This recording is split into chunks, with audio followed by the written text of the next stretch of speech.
Este programa es clasificación A, contenido apto para todo público.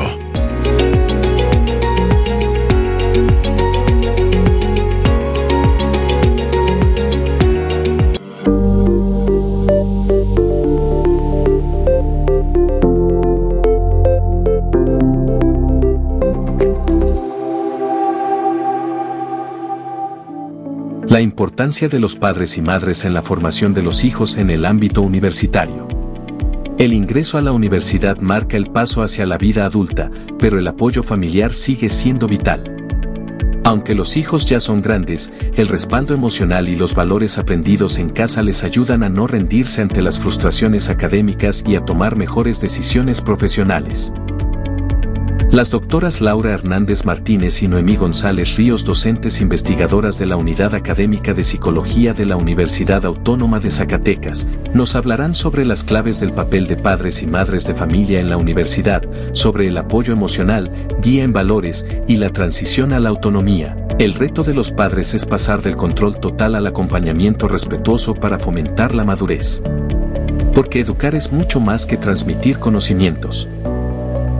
Es ayudar a las personas a crecer, a encontrar su lugar en el mundo y a poner sus capacidades al servicio de los demás. Son ustedes bienvenidos.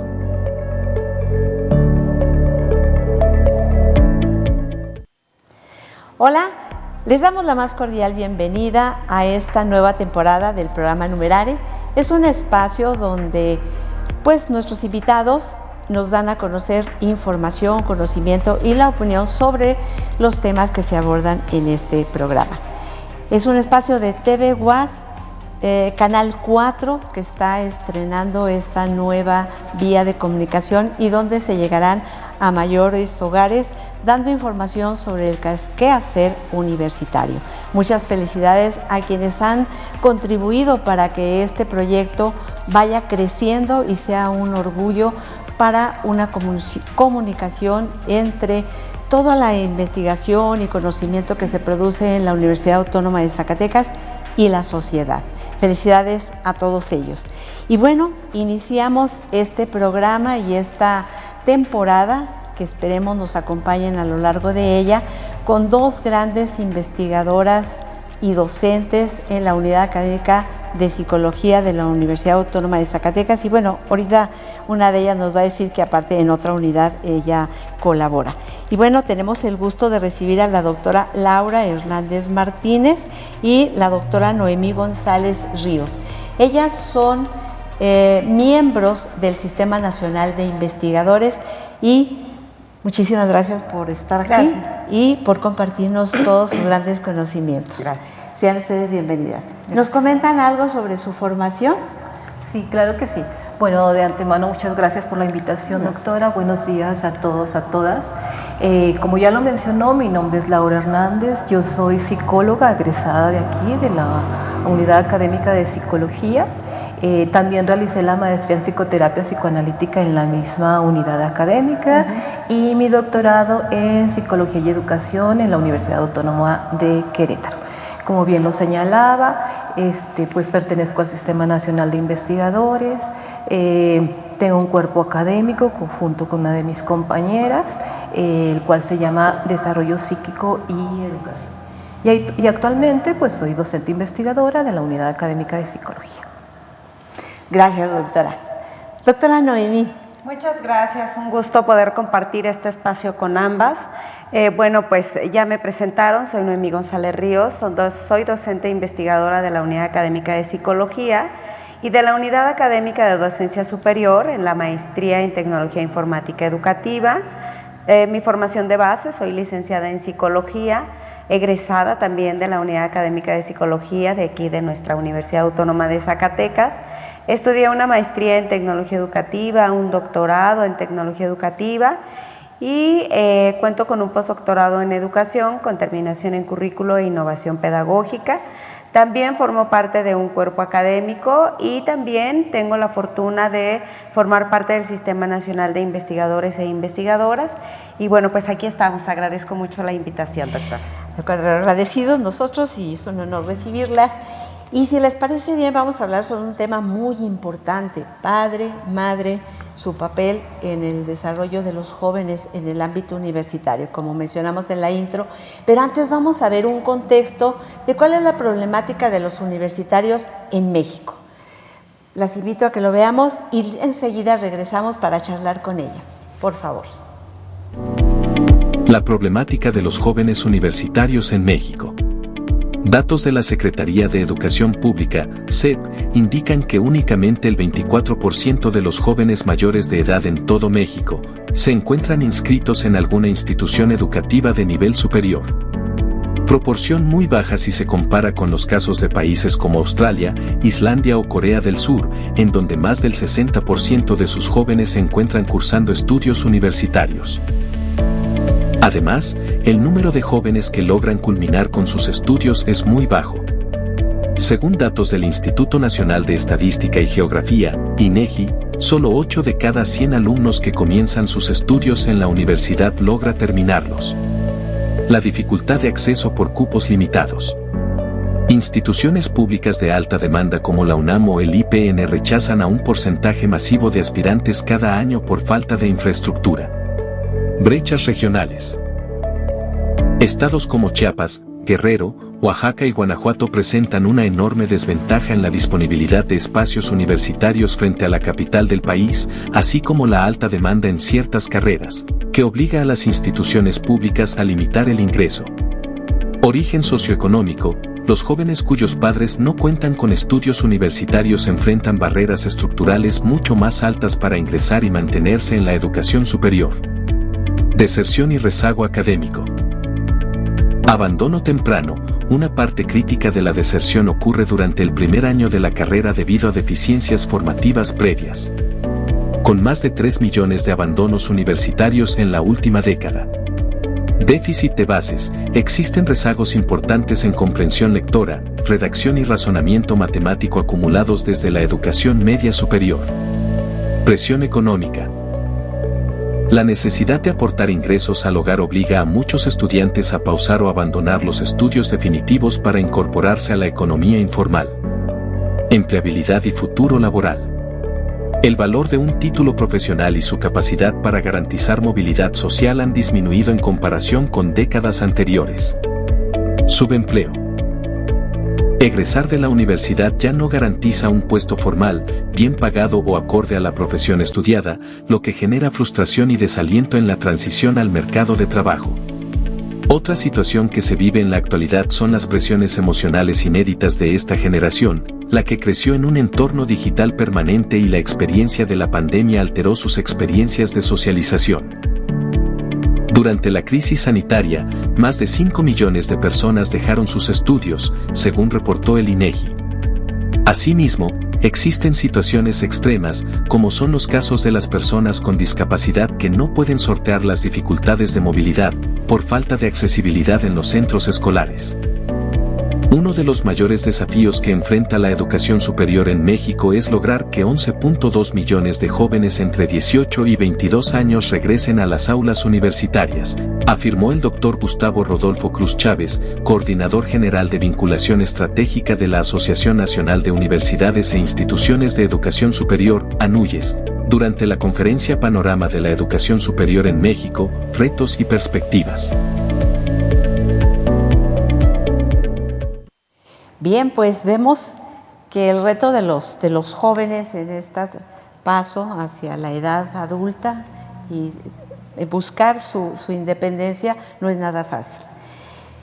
¿Qué es la familia? Iniciemos preguntándonos ¿qué es la familia?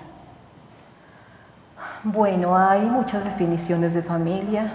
Una de ellas que a mí me gusta es de un autor que se llama Lauro Estrada. Y dice que la familia es una unidad de personalidades interactuantes que forman un sistema de emociones engarzadas entre sí y de la más profunda naturaleza. Me gusta esta definición porque habla de diferentes personalidades. ¿Sí? Cada miembro de la familia tendría características distintas, pero cuando dice que están engarzadas entre sí, ¿sí? Entonces es como una especie de cadena donde todos están enganchados. Si uno de ellos se zafa, mueve todo el sistema familiar. Entonces de ahí la importancia que tiene. Ahora, cuando un sujeto nace, el primer grupo social en el que se desenvuelve indudablemente es su familia. Es ahí donde se adquieren valores, principios, un sentido de pertenencia, de seguridad, de estabilidad, de autoestima. Entonces la familia hoy en día, hoy por hoy, sigue siendo el núcleo más importante para todos los sujetos. Aún con la modernidad, la idea de familia, la institución de familia debe permanecer como un pilar importante en el desarrollo personal de un individuo, de un humano. Definitivamente. Podríamos pensar que hoy existen tasas de divorcio muy altas. Efectivamente, si revisamos las estadísticas, nos vamos a dar cuenta que la institución de pareja está fallando. ¿Qué quiere decir esto? Pues que cada vez nos separamos más. Pero eso no quiere decir que nos separemos de los hijos.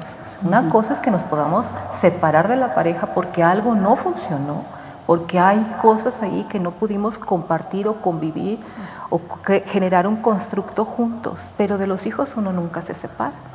Y aunque tenemos diferentes familias a las tradicionales, que estaban mamá, papá e hijos, hoy de pronto tenemos a los padres separados y los hijos en medio. Creo que es bien importante que los padres sepamos que no nos estamos divorciando de los hijos y que podamos darles un lugar de seguridad y de estabilidad a estas personas aún estando separados. De pronto yo siempre les digo a mis estudiantes que no debemos agarrarnos a hijazos cuando nos separamos, porque sabemos que de pronto los hijos es lo que más nos duele a los padres, claro. Y de pronto los usamos para poder agredirnos entre la pareja cuando los conflictos son justamente de la pareja y no de los hijos.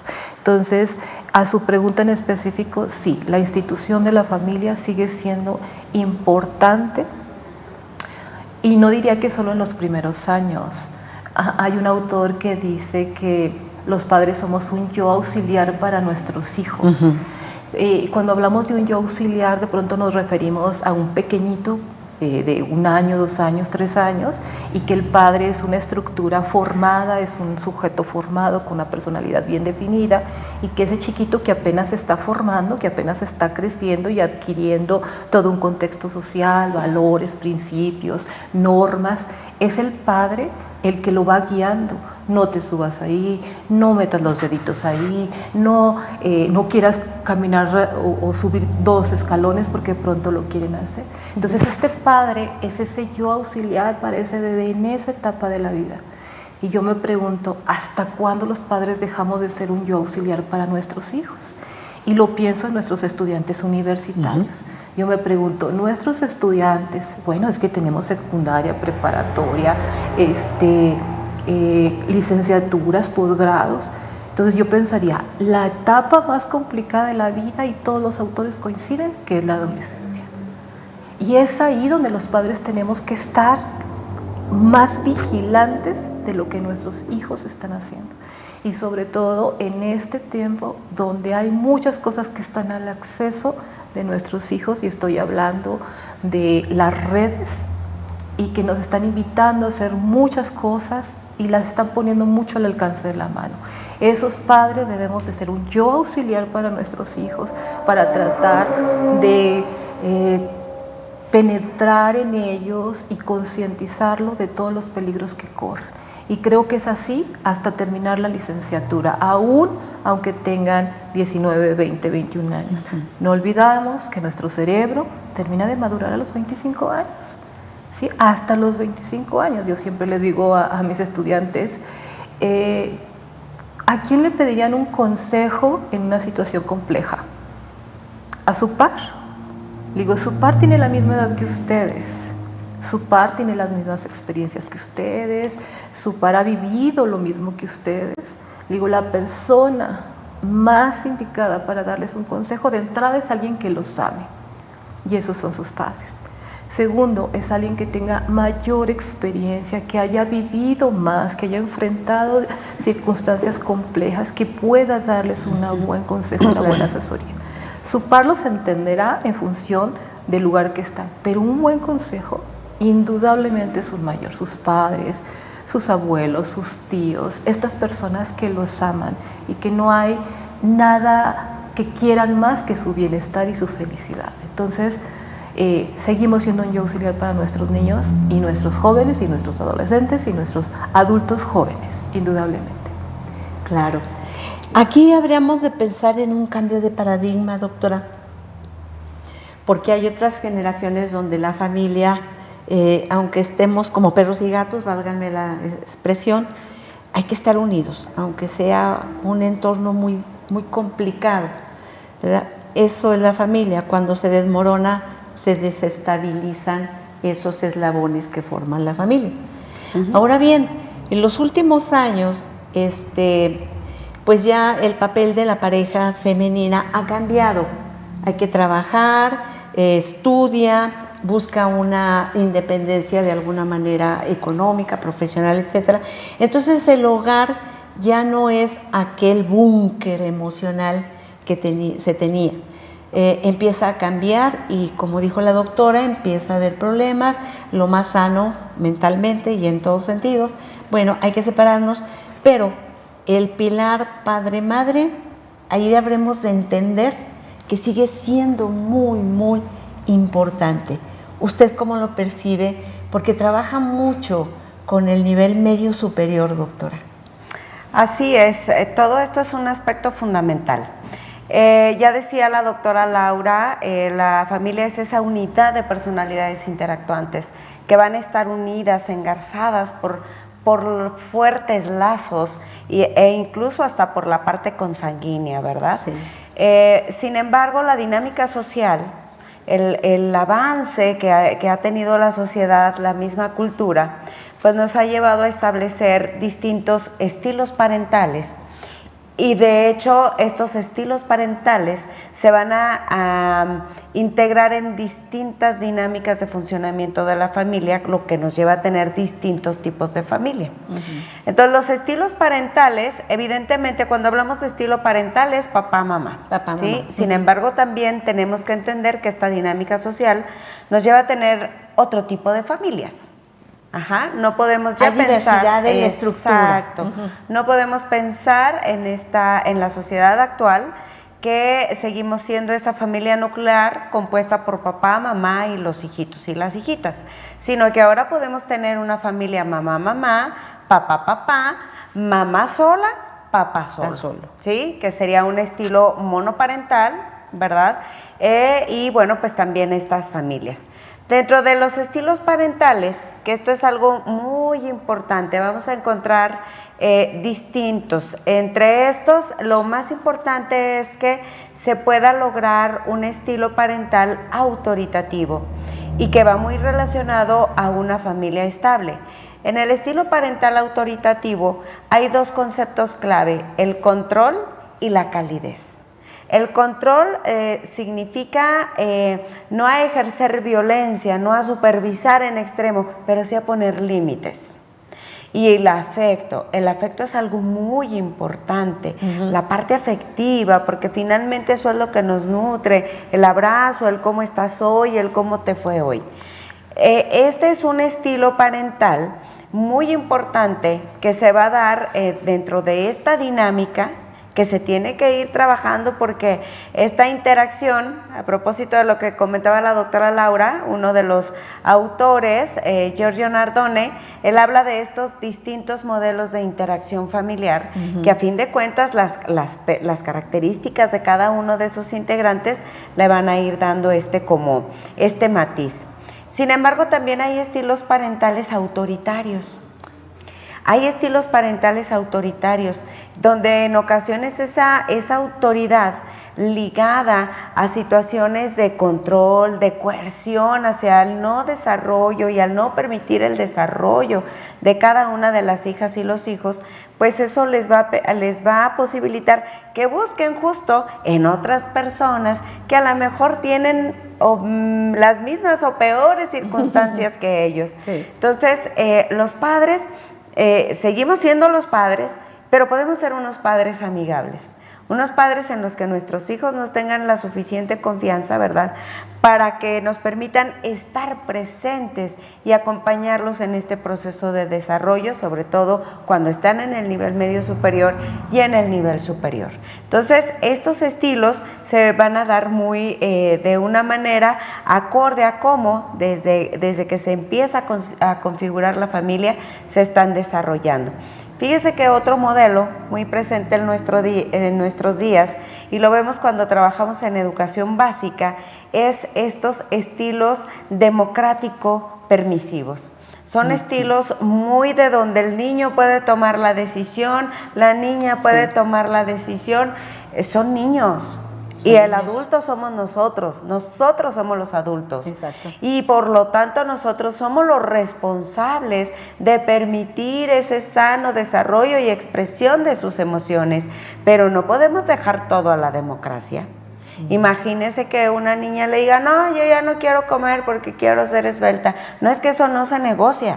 Aquí se come, claro, porque es tu salud, tu integridad, tu bienestar. Entonces, es algo muy importante que también debemos de estar muy atentos, pero sobre todo en ese proceso de acompañamiento de su desarrollo, establecer límites sanos, adecuados y acordes que permitan la convivencia y la comunicación.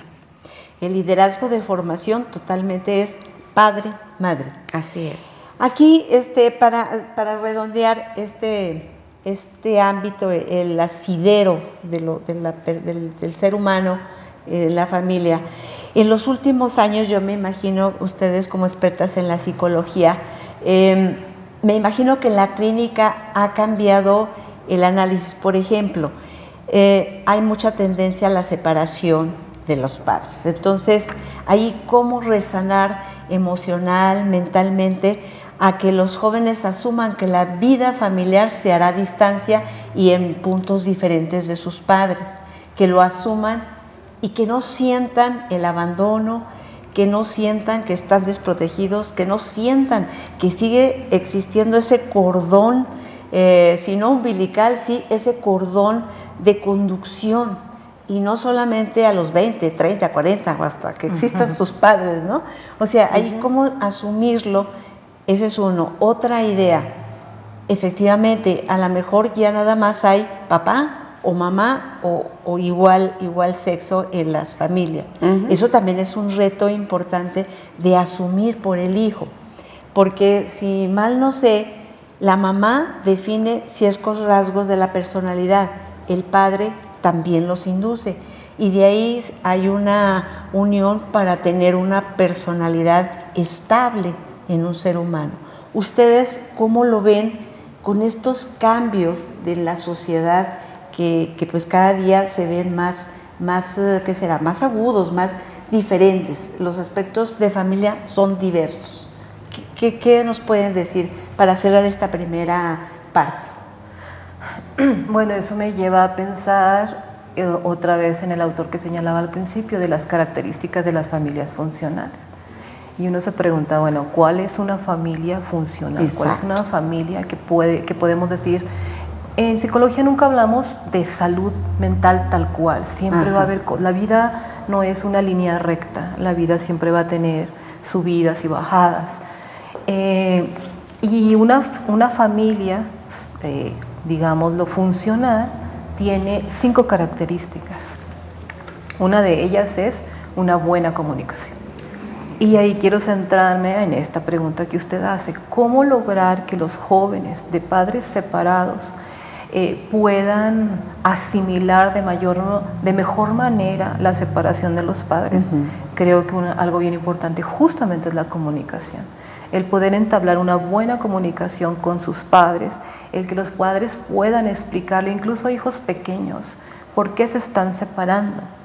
Yo he escuchado una conferencia del doctor Bucay y él decía que él recomendaba a los padres que no se separaran aun cuando tuvieran conflictos, va a depender de los conflictos, claro, hasta que sus hijos estuvieran al menos saliendo de la adolescencia. Porque efectivamente este núcleo del que usted hablaba, estos padres juntos, van a generar en el hijo mucha seguridad.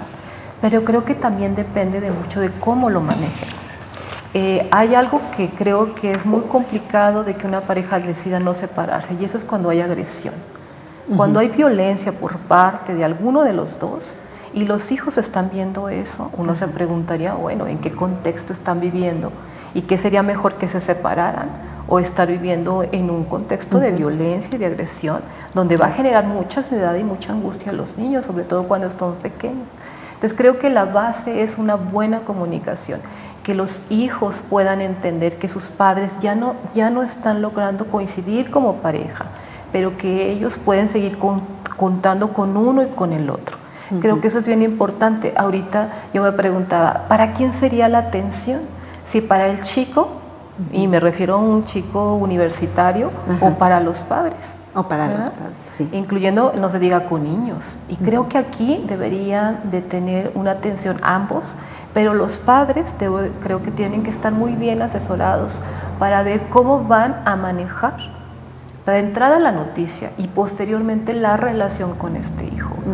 Yo tengo pacientes donde son hijas o hijos de padres divorciados y los padres han encontrado una forma muy saludable de seguir conviviendo con su hijo, de seguir saliendo, de irse al cine, de tomarse un café, y uno dice, qué maduros, o sea, qué padres tan maduros para poder seguir siendo parte de la vida de sus hijos, independientemente que ya no están en el hogar. Y no son solo proveedores, porque de pronto la función de los padres por muchos años ha sido ser proveedores económicos. Y hoy en día eso es algo que ha cambiado en las familias actuales. Yo cada vez veo más papás llevando a sus hijos a la guardería, con su pañalera, quedándose en casa con los hijos. He tenido varios pacientes de papás donde las mamás se han ido y ellos se han quedado con los hijos. Eso me sorprende, porque de pronto pensáramos, el rol materno no lo puede hacer más nadie que no sea la madre. Y no. O sea, yo he visto papás, tengo particularmente en la cabeza ahorita a un señor que su pareja por X situación se va y se queda con sus 2 hijos. Y yo decía, wow, este señor está haciendo un excelente trabajo para con sus hijos. Igual que una mamá, los lavaba, los planchaba, le hacía su lonche, los llevaba, los traía y aparte trabajaba. Entonces no es una cuestión de quién ejerce el rol. Y cuando hablo de familias funcionales, dije una buena comunicación, y justamente esa es otra, los roles.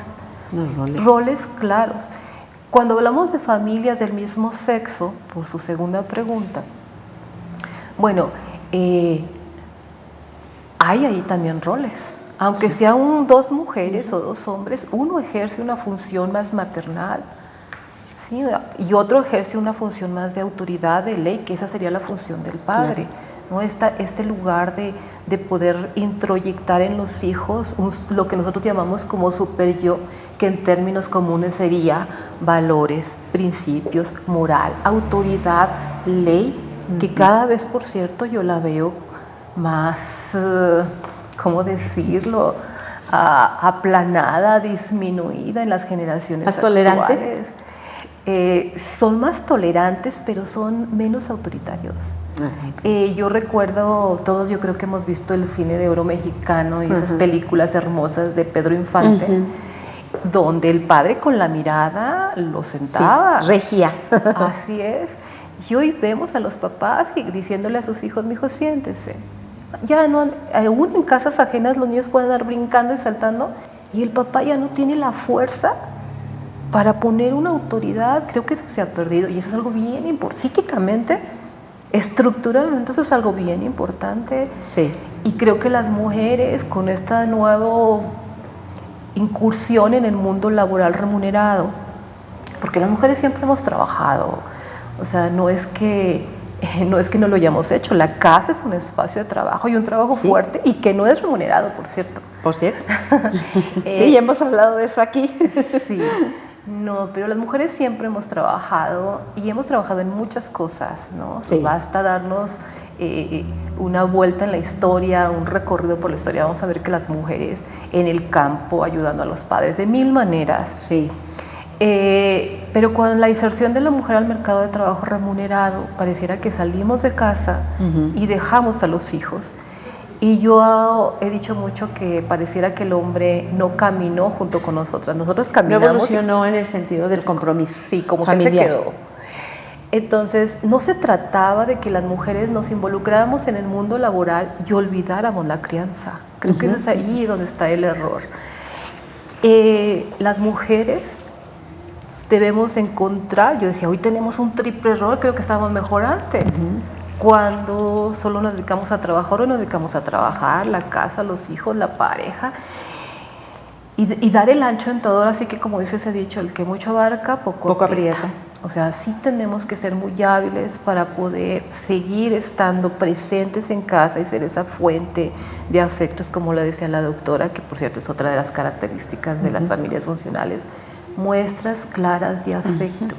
Muestras claras de afecto, porque a veces pensamos que decirle, ¿cómo estás? Buenos días, ¿no? Y luego irme a mi teléfono, que esa es la adicción del siglo. Hoy tenemos un serio problema, todos, desde los chiquititos que se les empieza a dar un teléfono al año o antes, hasta los adultos mayores. Pasamos mucho tiempo en redes sociales y estamos olvidando convivir con nuestros hijos. La convivencia humana. Sí, yo siempre he pensado que el espacio de la comida es un espacio sagrado donde uno puede tener la posibilidad de ir más allá de un buenos días. ¿Cómo te fue? ¿Qué hiciste? ¿Cómo te fue en la escuela? Pero ya tenemos los teléfonos allá a un lado, la computadora, estamos viendo una serie mientras estamos comiendo cada quien por su lado, aún en casa.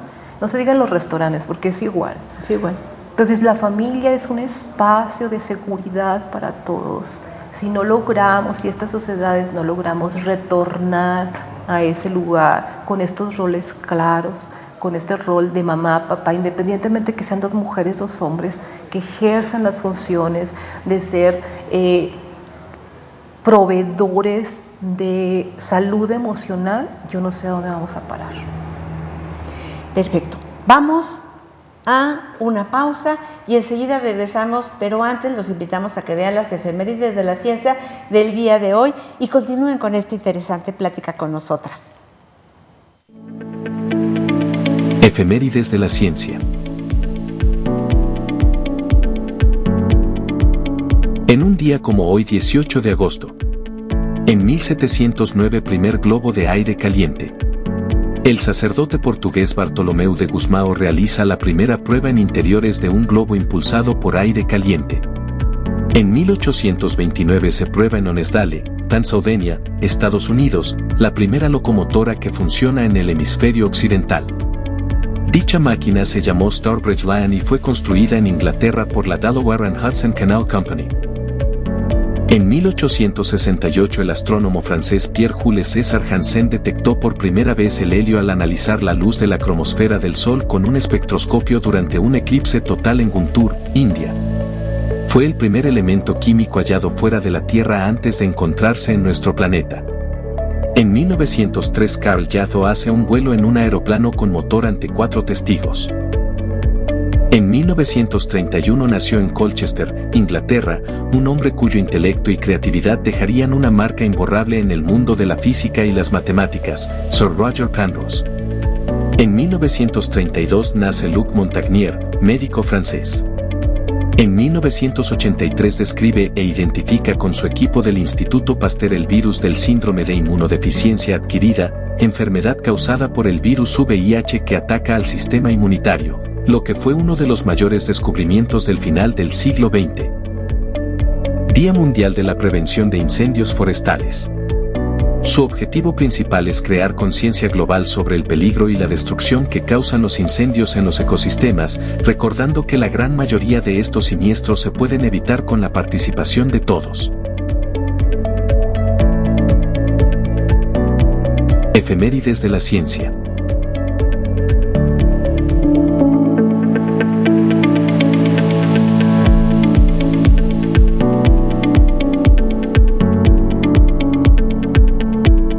TV UAS es pasión, cultura, ciencia, expresión, libertad. TV UAS, eres tú. Televisión Universitaria. TV UAS.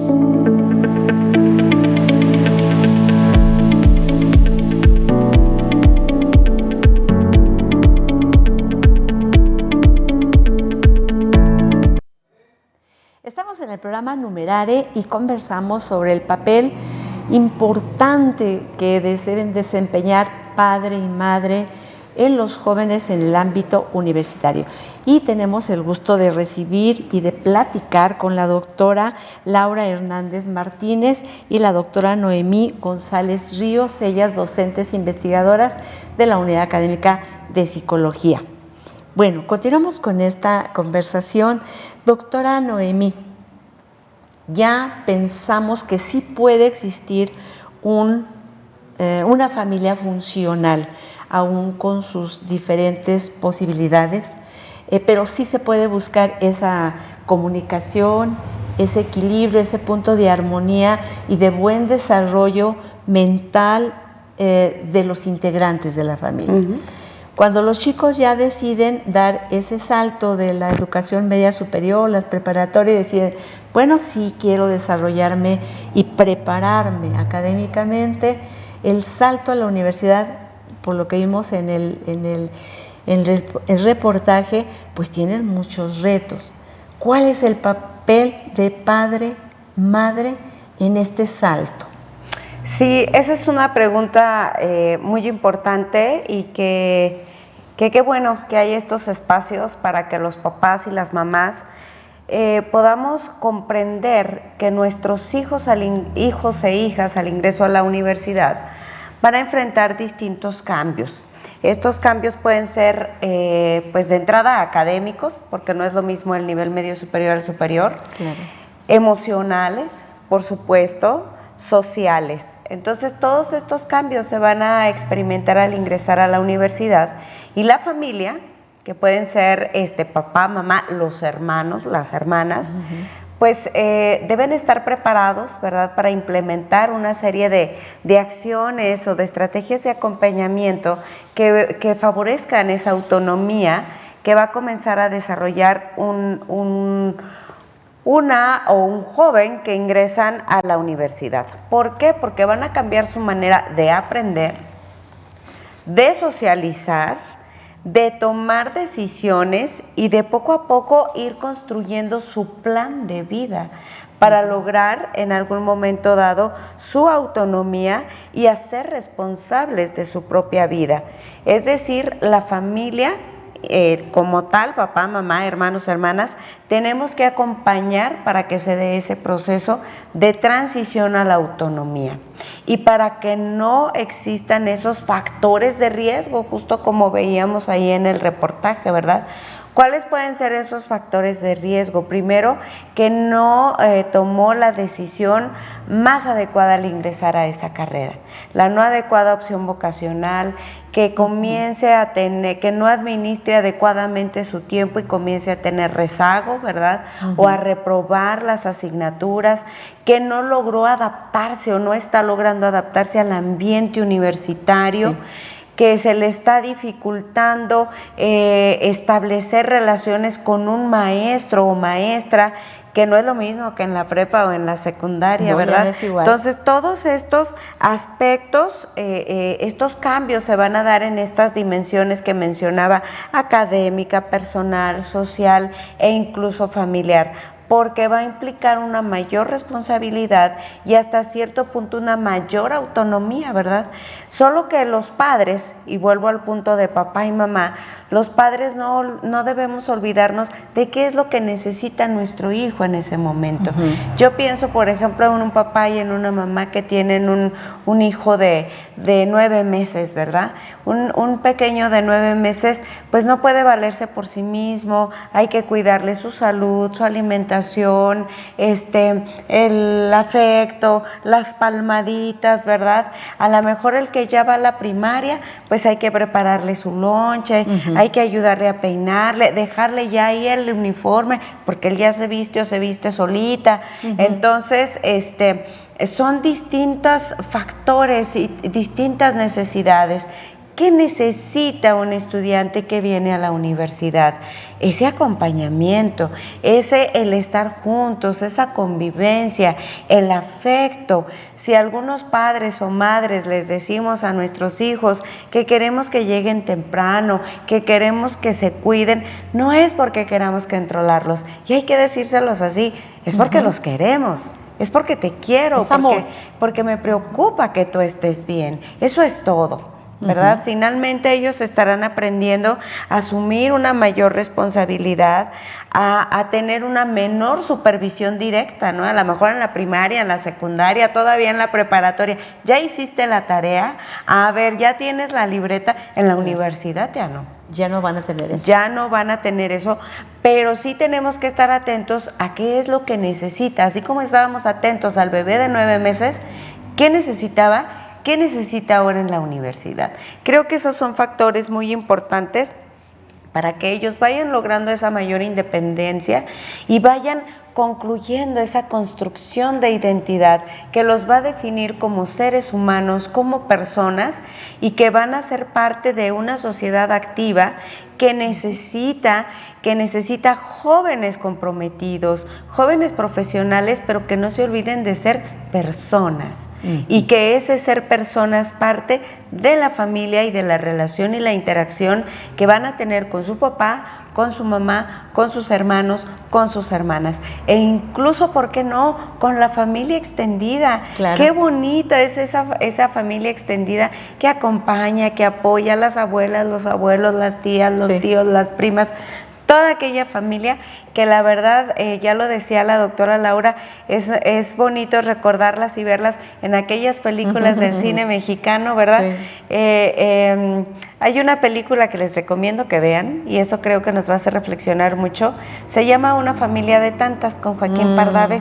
Es una película que se desarrolla en 1950, una familia tradicional, en extremo tradicional, pero vamos viendo cómo las hijas, los hijos van logrando adquirir esta autonomía, esta independencia, y al final le dicen al papá, pues ya nos vamos, ¿verdad? Entonces se las recomiendo, pero aquí lo más importante en este proceso de transición es acompañar, estar pendientes de sus necesidades, no solamente de darles para el camión o ser proveedores, sino necesidades afectivas, entendiendo que van a enfrentar estos cambios que a veces son complicados en el ambiente universitario. Gracias, doctora. El acompañamiento emocional que nos comenta la doctora Noemí frente a la sobreprotección.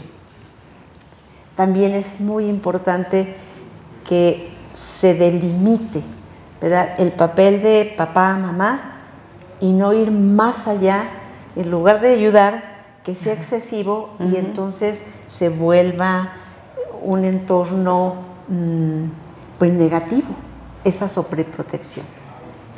Sí, eso me lleva a otra de las características de familias funcionales, que tiene que ver con la permisibilidad para el desarrollo de cada integrante del grupo.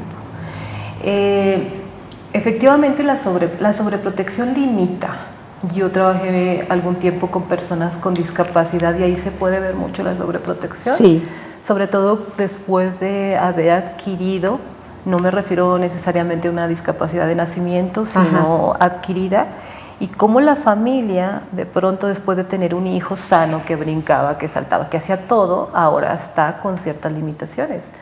Y entonces los papás le queremos dar todo, ¿no? Recuerdo un grupo de niños sordos, como las mamás, antes de que el niño dijera quiero agua, la mamá ya le estaba dando el agua. Y eso lo que hacía es que no le permitía al niño esforzarse para poder emitir el sonido o la palabra.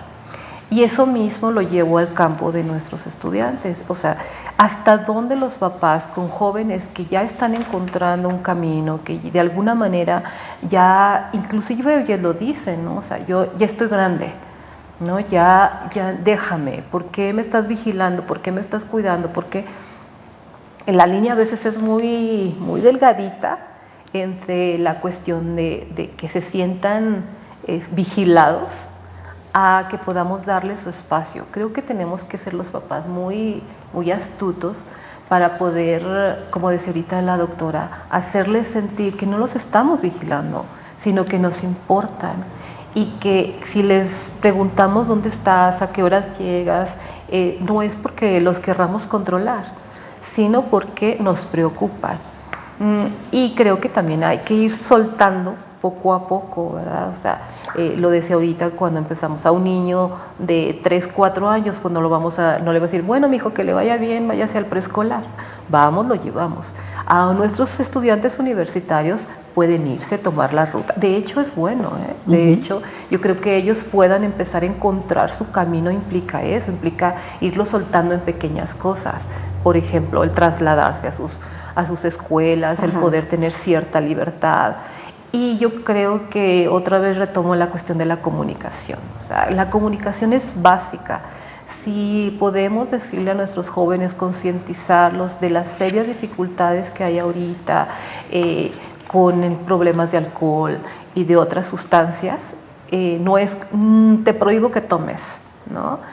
Yo decía en una conferencia que a los chicos adolescentes uno les debe tener cerradas todas las puertas, ¿no? La puerta del alcohol, la puerta de las drogas, la puerta del tabaco, la puerta del sexo, la puerta de la libertad para llegar a las 2, 3 de la mañana.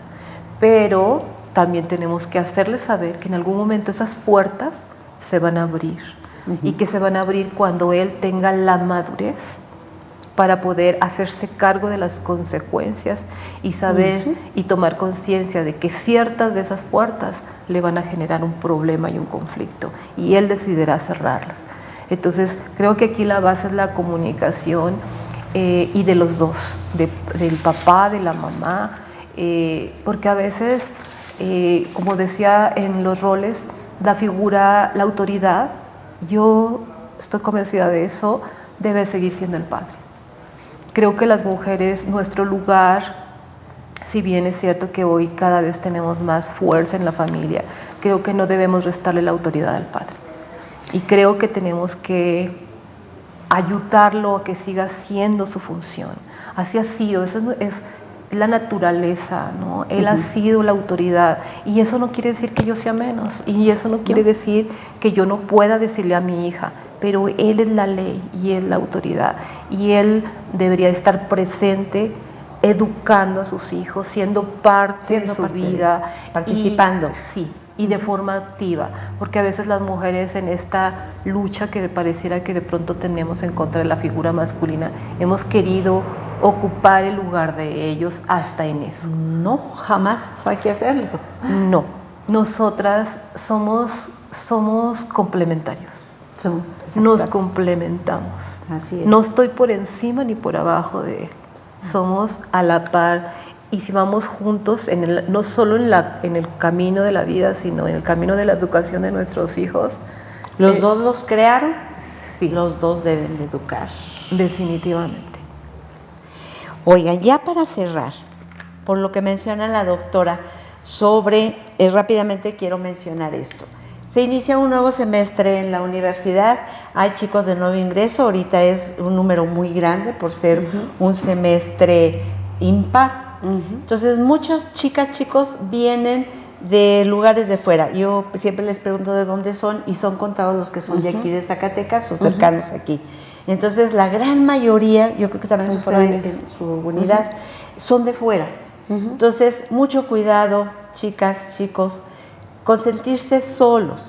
Sus padres, aun cuando estén lejos de con ustedes, ellos son pilares, y sigue existiendo esa gran preocupación, ese gran amor por ustedes. Sigue cobijándolos, entendámoslo así, ¿verdad? Para que ustedes no se sientan solos. Y número 2, si se sienten solos, busquen ayuda. La universidad ofrece un sistema de tutorías a través del CASE. Pueden tener un tutor, o hay un espacio, una sede del CASE en cada unidad. Ahí hay personal especializado, son psicólogas, psicólogos, que les pueden dar un consejo, les pueden ayudar, les pueden orientar para que ustedes no se depriman, no se sientan solos, la distancia no les haga sentir mal y sufran, porque en ese trance, ¿verdad?, a veces buscan compañías que no los llevan a buenas cosas. Así es. Muchas veces son algún vicio, alguna droga o algo que no les convenga y les va a dañar su vida. ¿Qué hacen? Lo hemos visto. ¿Qué dicen las chicas? Me sentí sola, me sentí solo, entonces esta persona me indujo a tal o cual cosa. Atención, cuídense mucho. Primero que nada, piensen en ustedes mismos, en lo mucho que valen, y en lo mucho que esperan sus padres de ustedes. Entonces, su papá está a la distancia, su mamá también, y aquí en la institución también hay quien les pueda ayudar a mejor iniciar ese nuevo ingreso.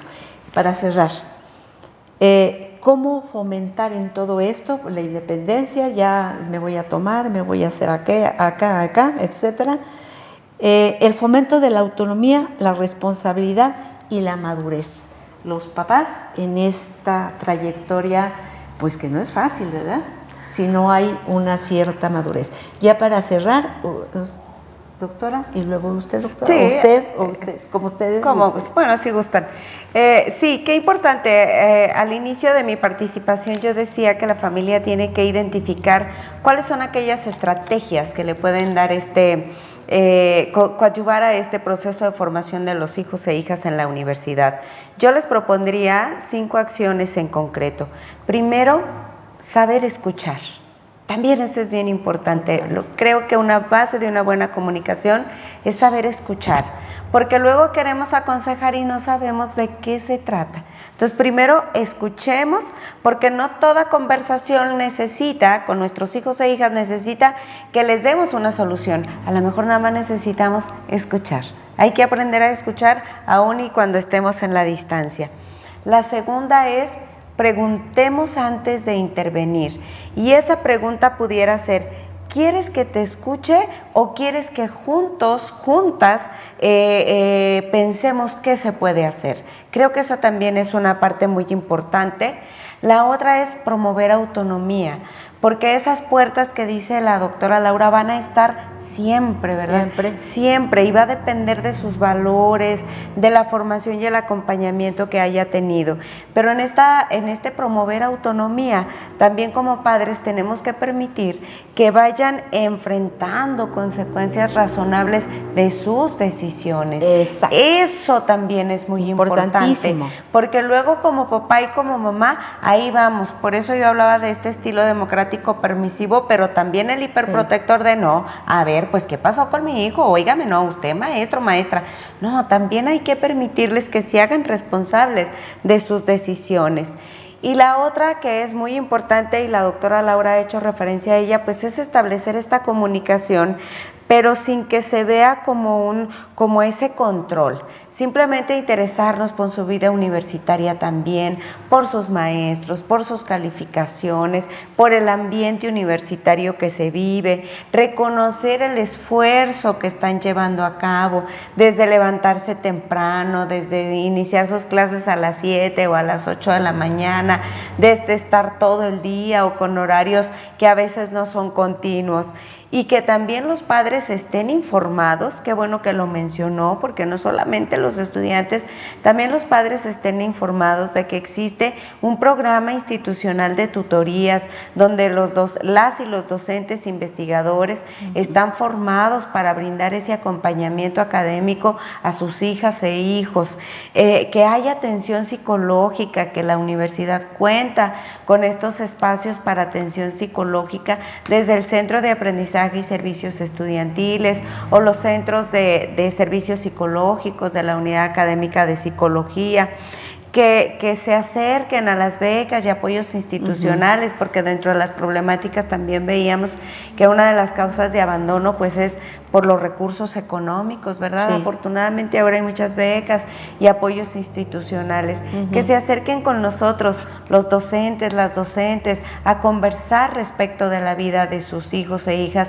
en la universidad. No significa que los estén controlando y vigilando como en la primaria o en la secundaria, pero sí ese proceso de acompañamiento. Entonces, también es muy importante mencionar que algunos de los programas académicos de licenciatura de la universidad ya han establecido un programa de vinculación con los padres y madres de familia. También, eso es bien importante, bien interesante. Cuando a mí me convocaron, ahora sí hablo como mamá, a esa primera reunión de padres y madres a la universidad por mi hijo, yo me sentí tan contenta porque dije, qué bueno que nos estén involucrando y que nos estén invitando. Sí. Eso es algo fundamental. Y otra vez, no es que queramos controlar o dominar, simplemente simplemente es lograr este proceso de acompañamiento con estrategias muy claras, muy sencillas, y hacerles sentir que si estamos ahí presentes es porque los amamos. Esa es la base principal de este proceso. Gracias, doctora. Doctora, para cerrar. Yo creo que tiene que ver con acuerdos, y los acuerdos están basados en esa comunicación. Claro. Evidentemente, un joven de 19, 20 años que acaba de ingresar a nivel licenciatura, pues requiere independencia, autonomía. El punto es hasta dónde, ¿sí? Y sigo retomando lo que hablaba al principio de ese yo auxiliar. Siempre tenemos que estar vigilantes de lo que están haciendo, pero ya no vamos a hacerlo como cuando eran más pequeños, ¿no? Porque su mismo rango de edad implica otro acompañamiento. Y efectivamente, cuando decía la doctora, saber escuchar. De pronto los chicos se quejan, y lo he escuchado mucho, de que los papás no los escuchamos. Recién, que será hace como 2 años, hice una investigación precisamente de la familia en estudiantes de psicología. Ajá. Y me sorprendía ver cómo los chicos decían que sus papás no los escuchaban. Y hablaban, por ejemplo, que les hubiera gustado que su mamá pudiera ser más independiente, ser más feliz, hacer lo que le gustaba. Hablaban de un papá ausente, de un papá que no está cercano, que no les pregunta cómo se sienten, cómo están, qué necesitan. No se interesan por ellos. No se interesan por ellos, no nos interesamos por ellos. Creo que los papás estamos cometiendo muchos errores. Muchos errores. Hace un tiempo, con un chiquillo en una cena navideña, decía, pues es que ustedes como padres hicieron de nosotros esto que somos. Y a mí me movió mucho eso, porque uno siempre se queja, es que a estas generaciones les falta esto, es que no tienen valores, es que no tienen principios, es que no tienen... Pero ¿quién nos está formando si no somos nosotros como padres? Los adultos. Y entonces hay que voltear a ver nosotros como padres, como sociedad, ¿qué estamos haciendo con estas nuevas sociedades? Claro. Y si yo volteo a ver quién me formó, digo, híjole, pues tuve unos padres, sobre todo una madre así bien grande, que ha hecho de mí lo que soy, y estuvo ahí, claro, con sus limitaciones. Entonces, sí, ahora me cabe a mí preguntar, ¿y yo qué estoy haciendo con mi hija? ¿Y qué va a hacer mi hija con sus hijos? ¿No? Entonces, sí, vamos a repetir errores que cometieron nuestros padres, sí, y vamos a cometer los propios. Así es. Entonces, es importante, para generar autonomía, irles dando la libertad, pero negociada. Por ejemplo, mi hija que se quiere ir al antro y me dice que va a llegar a las 3 de la mañana. No, no vas. Lo más prohibido es lo más deseado. Siempre deseamos lo que no tenemos. Yo para qué querría este pantalón si ya lo tengo. Deseamos lo que no tenemos. Lo más prohibido es lo más deseado. Entre más prohíba, más lo va a querer. Y más rebeldía. Y más rebelde se va a hacer. Sí. Escuchando a Bucay también decía, en una conferencia le preguntaban que si lo más terrible con los hijos era la rebeldía. Y él dijo, no. De hecho, es esperable. Lo que uno espera que los hijos... Sería más grave que no se rebelaran. Claro, porque es una acción, ¿verdad? Es una respuesta. Porque tiene que ver con encontrar un lugar y un quién soy en la vida. Tiene que ver con un lugar que yo voy asumiendo, con una diferenciación. Si yo fuera así, mamá, sí, lo que tú digas, sí, papá.